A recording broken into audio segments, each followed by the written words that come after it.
Mark 14:32. Jesus went with his disciples to a place called Gethsemane, and he told them, "Sit here to pray." Pag-aaral natin ngayon, pinamagatan natin the garden prayer and the prayer garden. Salamat, Panginoon, dahil maaari namin pagbulay-bulayan ang mga nagganap sa buhay ng iyong anak na si Jesus. Sa sandaling ito, pakalinisin niyo po kami, buksan ang aming isip, at turuan niyo kami magtuon ng pansin sa inyo lamang. At nawa lahat kami makapag-uwi ng personal na mensahe mula sa inyo. We commit our time to you, Father, asking you to teach us and to touch us spiritually so that we may continue to change from glory to glory, especially with your message for each one of us tonight. Be our speaker. Be our preacher, Father. We seek you in the name of your Son, Jesus. Mark 14:32, Jesus went with his disciples to a place called Gethsemane, and he told them, "Sit here while I pray." Isa sa mga pinakamahalagang bahagi ng ginawa ng Panginoon patungo sa kanyang pagka-aresto, paglilitis, kamatayan, at pagkabuhay na muli. Gethsemane means a garden of olives. Hindi siya basta wild garden, siya ay tinataniman ng mga oliba, kaya meron doong olive press, kung saan ang mga oliba ay pinipiga at ginagawang langis. It means an olive garden with an olive press. It is usually walled, itong mga ganitong klaseng hardin. And the particular garden that we're going to focus on tonight, the Gethsemane, is down in the Kidron Valley. Sa eastern side ng temple ay may napakalalim at matarik na bangin at sa ibaba ng tinatawag na Kidron Valley. At sa Kidron Valley ay mayroong isang maliit na sapa o maliit na batis na dinadaluyan ng kaunting tubig, subalit lagi ito halos ay kulay dugo dahil ang mga tira-tirahan ng mga bahagi ng hayop na iniaalay sa templo, pati na ang mga sobrang dugo ay itinatapon doon. Kaya lagi na mayroong kulay dugo ang maliit na sapa sa Kidron Valley. Matapos ang tinatawag natin ngayon na Lord's Supper, ang Panginoon at ang kanyang mga disipulo ay bumaba doon sa libis na yon, sa valley. Tumawid ng maliit na sapa na ito at tumuloy sila sa halamanan na siyang pinagdausan ng napakahalagang panalangin ng Panginoon.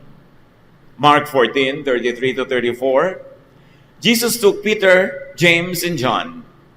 He was sad and troubled and told them, "I am so sad that I feel as if I am dying. Stay here and keep awake with me." Kasama ang 15 alagad at hindi na nakasama si Judas na noon ay merong ginagawa para ipagkanulo si Jesus, iniwan pa niya yung iba sa may gawi sa may labas at isinama niya sa kaloob-looban ng halamanan ang 3 disipulo na madalas niyang kasama at yun din ang nakakita sa kanya na nagbago ang anyo sa tinatawag nating Mount of Transfiguration. At sinabi niya, "Halos ikamatay ko ang lungkot." Nakaranas ba kayo ng lungkot na halos nakakamatay? Yung lungkot na deep depression. Yung pag naramdaman nyo sa mga alas 2, alas 3 ng umaga ay parang wala nang darating na umaga. Sa madaling araw ay parang wala na kayong kasama at nag-iisa. Napakatindi ng lungkot na nadarama ng Panginoon. Alam niya noon na siya ipagkakanulo at siya ay ipapako sa krus. At sinabi niya doon sa 3, "Manatili kayong gising, samahan ninyo ako. Halos ikalungkot ko, ikamatay ko ang kalungkutang ito. Dito kayo." Mark 14:35-36. Jesus walked on a little way, then he knelt down on the ground and prayed, "Father, if it is possible, don't let this happen to me. Father, you can do anything. Don't make me suffer by having me drink from this cup. But do what you want and not what I want." Isang napaka matapat na panalangin. The human in Jesus is asking to be spared the sorrow, the trouble, the pain, the terrible pain that he was about to undergo. Sabi niya, kung maaari lamang po'y sana'y huwag na ako na dumaan dito sa ganitong pagdurusa. Pero matapos yun, sinabi niya, ganun pa man, masunod po ang inyong kalooban, hindi ang aking ibig lamang. Sa Luke 22:43-44, That's the only report about this. Then an angel from heaven came to help him. Jesus was in great pain and prayed so sincerely that his sweat fell to the ground like drops of blood. Si Luke lang ang nag-report sa mga gospel writers about this particular detail, na sa tindi ng dalamhati ni Jesus, ay may isang anghel na lumapit sa kanya at siya'y tinulungan. Kung paano niya tinulungan, lingid sa atin dahil hindi ipinaliwanag. Subalit sinabi na ang pawis na lumabas sa kanya mga noo ay mga mustilang butil ng dugo. At ito ay pumatak sa lupa. The blood of Jesus goes into the earth and replaces the blood in the stream. Napaka ganda ng imagery na mga dugo lang ng hayop yung sumasama sa tubig ng sapa at ngayon, dugo ni Jesus ang nagsimula na tumulo sa lupa na yon. At maaalala natin na ang unang dugo na pumatak sa lupa ay ang dugo ni Abel na pinatay ng kanyang kapatid na si Cain sa unang-unang pagkakasala ng mga unang pamilya na sinundan ng kasaysayan sa Genesis. Dugo na dumilig sa lupa at nagbigay ng sumpa sa lupa.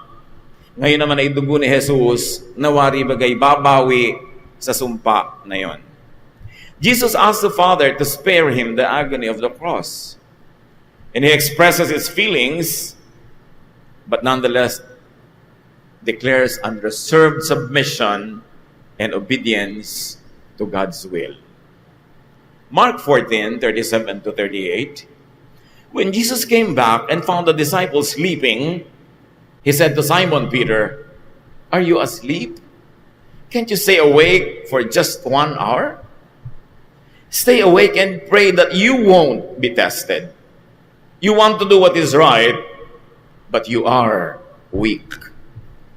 So sa unang pagbalik ni Jesus sa kanyang mga kasamahan, ay inabutan niyang nakatulog ang mga yun. And specifically, si Pedro, sinabihan niya, "Bakit ka nakakatulog? Manatili kang gising. Manalangin ka na hindi ka dumaan sa pagsubok. Gusto mong gumawa ng tama, pero marupok ka. Kaya manalangin ka." Mark 14:39, Jesus went back and prayed the same prayer. Mark 14:40. But when he returned to the disciples, he found them sleeping again.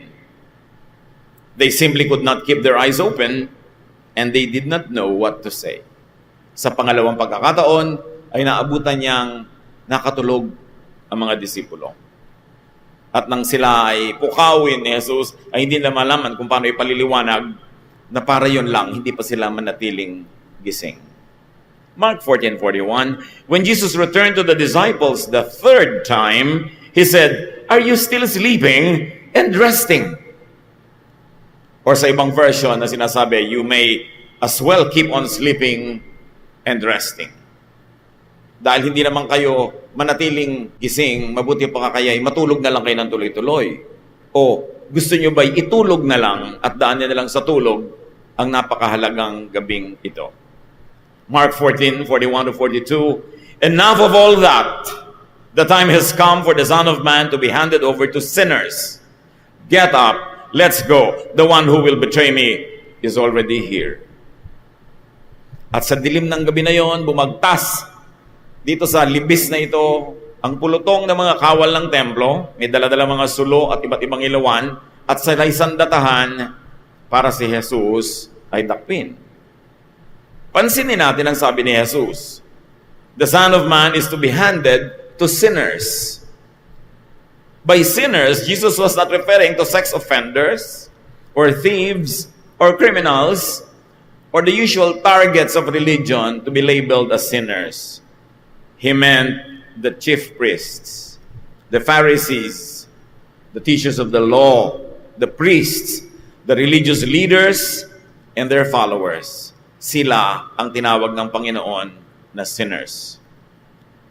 Ano-ano para sa atin ngayon, mga kapatid, ang mga aral ng garden prayer o galing sa prayer garden? Jesus prayed that Peter not be tested. It was Judas, but it could have been Peter.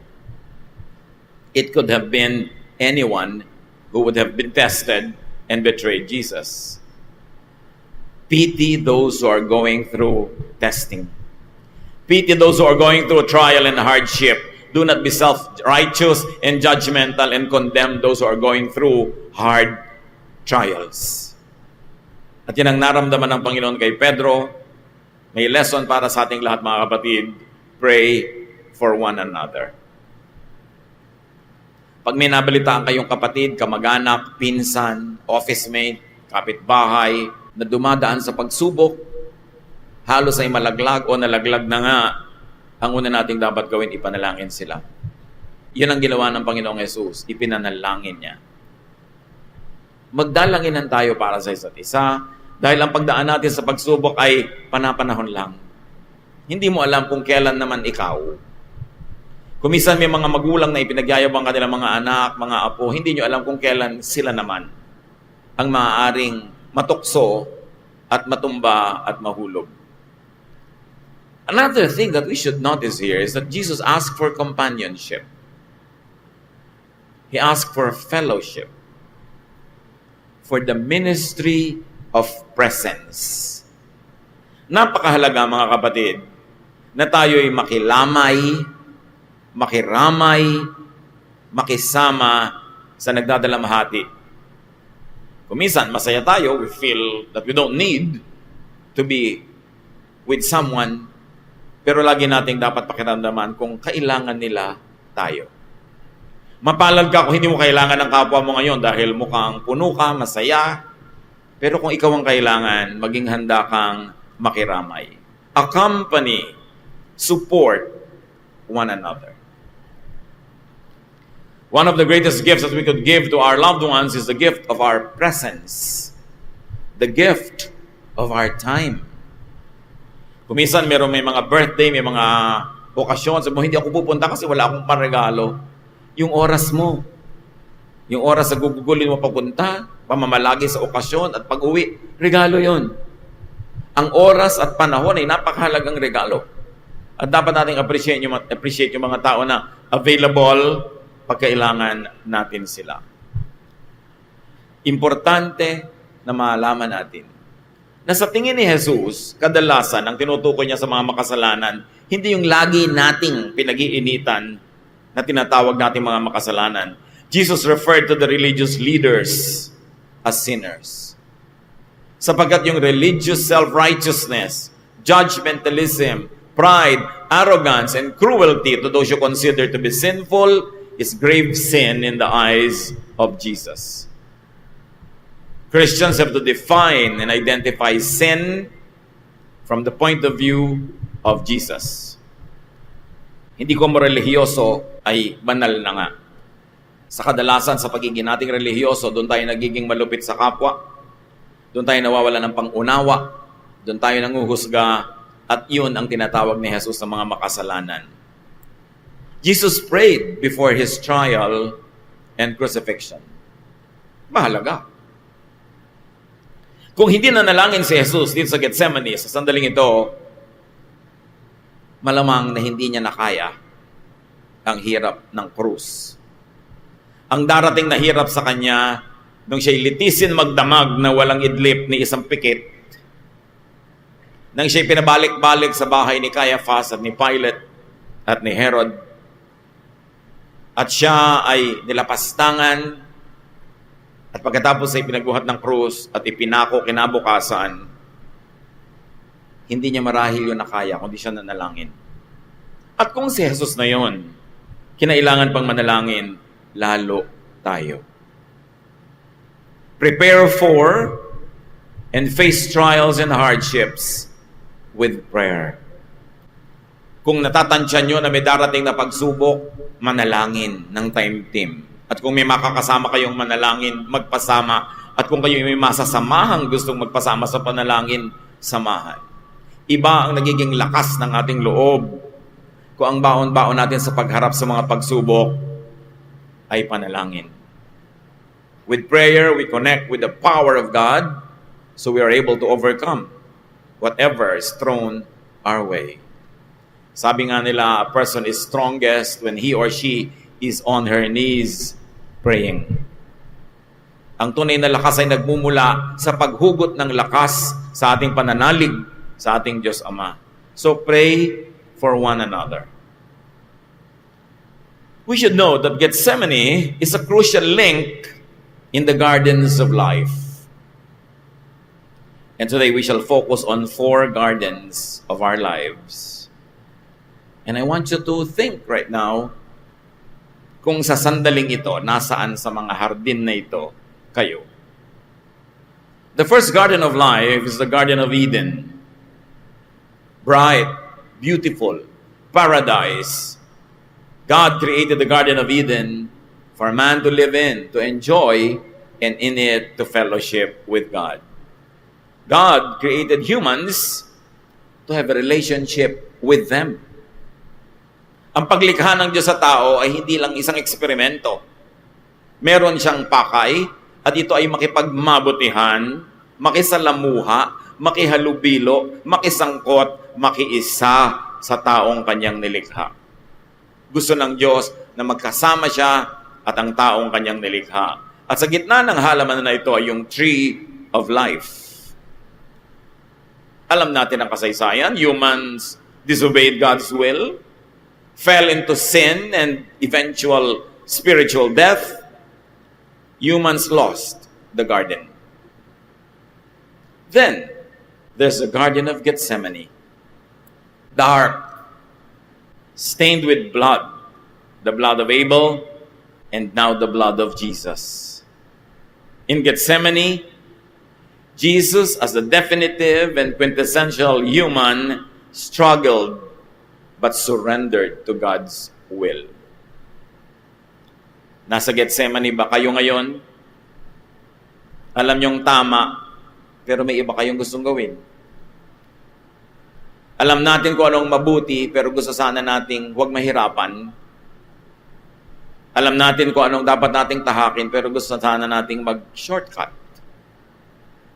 In Gethsemane, the disobedience of Adam and Eve is canceled and redeemed by the obedience of Jesus.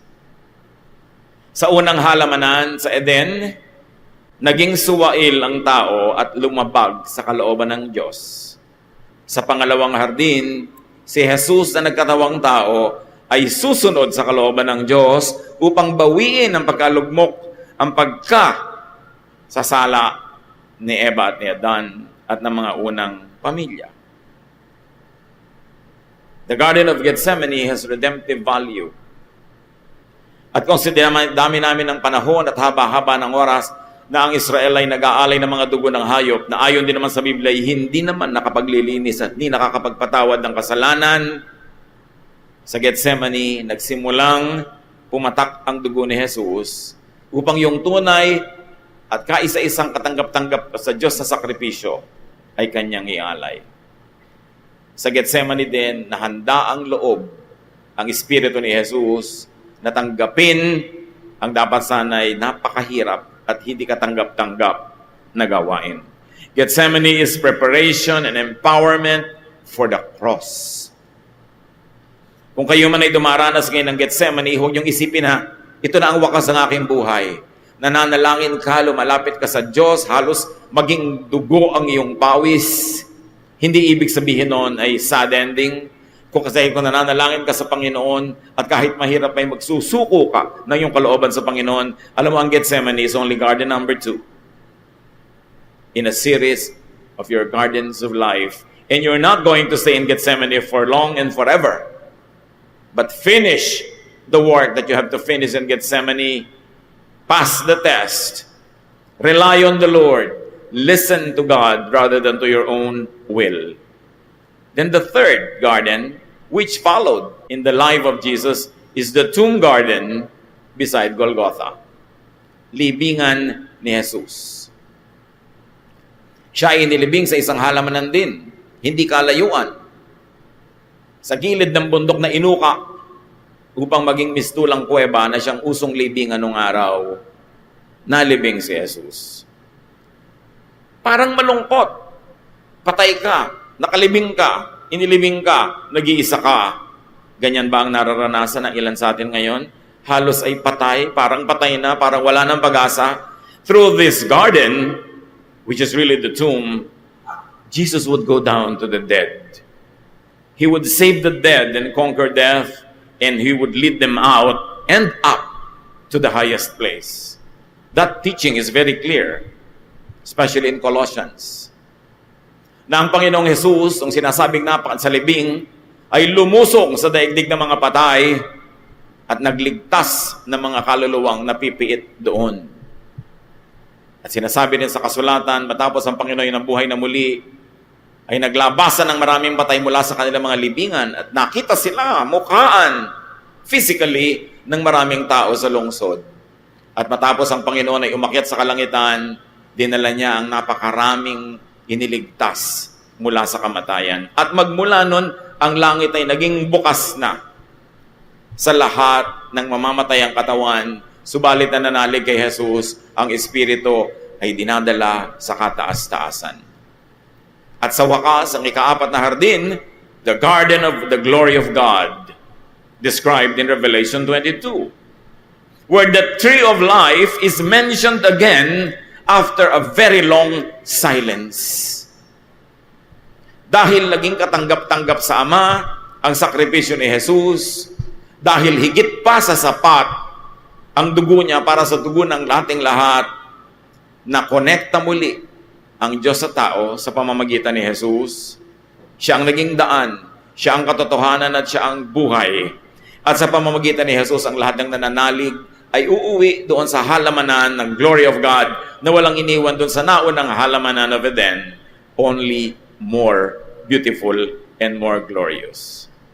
The leaves of the tree of life are for the healing of the nations, Revelation tells us, showing that God is a God of restoration of all nations. Everything is restored, especially God's relationship with humans. Not only with old Israel, not only with new Israel, but with each and every nation on earth.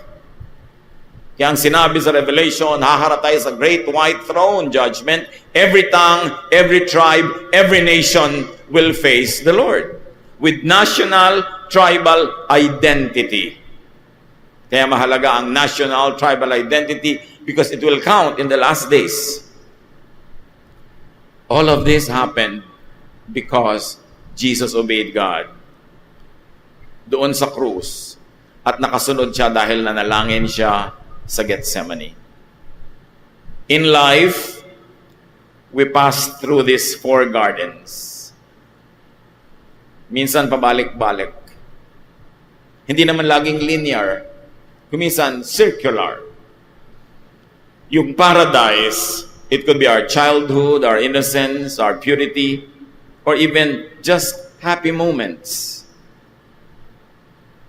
Nanunumbalik, bumabalik-balik tayo sa halamanan ng Eden, sa paraiso. Pagkatapos may kasunod na corruption and fall, often repeatedly. At nakakatulog din ang mga tao. Yung mga disciples nakatulog habang si Jesus ay sinusubok. Si Adan halos nakatulog din habang si Eva ay sinusubok. Dahil nanahimik lang siya, hindi siya kumibo para suportahan niya si Eve to say no. The so-called silence of Adam was almost like a deep sleep. And so these disciples repeat that and they also sleep. Nakita niyo yung mga prophetic values of everything that happened. History repeats itself. But the errors need not be repeated. The errors can be rectified. Kuminsan naman tayo nasa halaman ng Gethsemane ng buhay natin. The disciples slept while Jesus was struggling and deciding.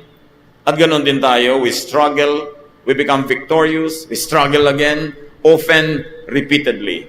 But by Jesus' submission to God, believers are counted as having submitted to, and therefore we are counted as victorious. Not because we are personally victorious, but because Jesus made the victory for all of us. Kaya siya tagapagligtas. But beyond the symbolic submission through the blood of Christ and the accomplishment of Jesus, we should submit personally. Bagamat ang pagsuko ni Jesus sa kalooban ng Ama ay may benepisyo para sa ating lahat, dapat din tayong personally, isa-isa, kanya-kanya, magsuko ng buhay natin sa Panginoon. Submit vicariously by the substitution of Jesus, but also submit personally. At pagkatapos, kung minsan ang iba sa atin parang nasa tomb garden, we die many deaths. Like we can cry without tears. We can also die without giving up our spirit. Because the heart can die many ways. Kung minsan yung kausap mo, dead pala. Wala dito, ang layo-layo. Kung minsan tayo man ganon. And yet we also die to self and to sin. Personally or through Jesus. Then we die physically.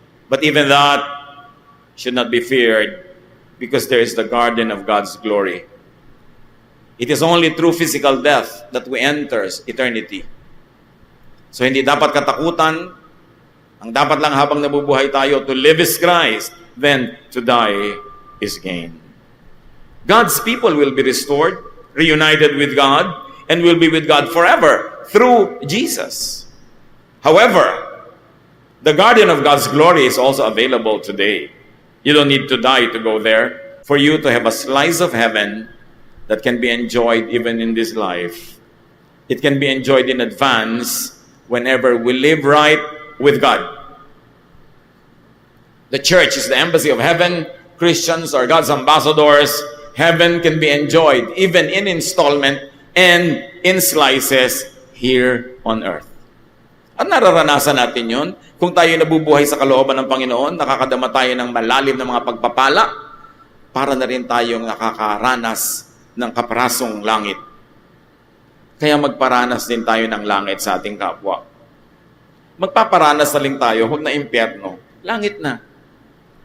Makita nila ang mukha ng Diyos pag nakikita tayo, maramdaman nila ang hipo at haplos ng Diyos kung tayo ay nasa kanilang tabi, maramdaman nila ang encouragement, empowerment ng God, hindi yung discouragement from the devil. Be a blessing, be an ambassador of heaven. Because you're part of these four gardens. So go to and go through your Gethsemane. Mga kapatid, may kanya-kanya tayong Gethsemane ngayon. Salamat na lang at nauna na si Jesus na ituro sa atin ang daan kung paano lalampasan at pagtatagumpayan ang pagpawis ng dugo, ang pag-iisa. Si Jesus na halos ay makiusap na siya samahan, nararamdaman natin yon. Kung minsan kahit may asawa ka, you feel alone. Minsan may pamilya ka, you feel alone, they don't believe in what you believe in, or probably they really not believe in you, or they reject you. They cast you out. Pero hindi naman nag-isa si Jesus noon dahil nananalangin siya, kapiling niya ang Ama. Hindi ka pwedeng mag-isa dahil may Diyos. Akala mo lang. Pag dumarating ang mga panahon na natutokso tayo mag-isip na wala tayong kasama, wala tayong kakampi, walang nakakaunawa, walang makakagamot sa atin, walang makakapagpalakas, alalahanin niyo may Diyos. At yun ang focus ni Jesus sa halamanan. So prayer. Surrender your will to God's will. Then proceed to and through your garden tomb, which we will all pass through. Die to self, and then later on into the garden of God's glory, into full restoration, into eternal life. Napakahalaga na unawain natin ang kahulugan ng halamanan ng Gethsemane. Spend time praying like you have never prayed before. Pray for other people. Very especially, pray for your own strength. That God can prepare you for greatness. That God can prepare you for any cross that might be just ahead of you. And believe that God is with you like Jesus did and submit to God's will. Heavenly Father, we thank you that though Gethsemane was sad, Gethsemane was a springboard for the victory of our Lord Jesus. Na mula sa Gethsemane, hinarap niya ang krus, dumaan siya sa garden tomb, at naghanda siya ng glorious garden for all of us, your children. Touch us like we have never received a touch from you before. Teach us to pray deeply, powerfully. At nawa, Panginoon, sa aming dalangin, maluwalhati kayo at ang lahat ng pagpapalang nakalaan para sa bawat isa ay tanggapin ng bawat isa. Pinupuri namin kayo, Panginoon, dinadakila, patuloy nyo kaming turuan mula sa leksyon ng halamanan ng Gethsemane. Father, we praise you and thank you in the name of your Son, Jesus.